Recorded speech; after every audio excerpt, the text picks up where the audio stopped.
rubbing alcohol or a minimum of 91% isopropyl alcohol, aloe vera gel, mixing bowl, a spoon, in an empty container such as a 3-ounce container from our travel toiletries kit.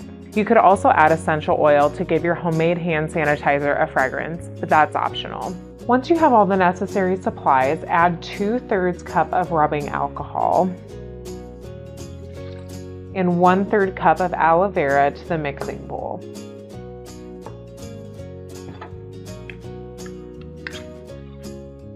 Stir or whisk until it is well blended.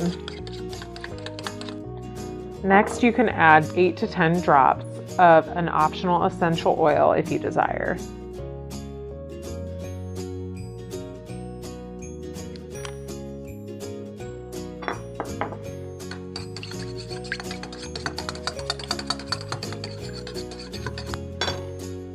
Once you have the hand sanitizer mixed, you can pour it into a travel container and label it hand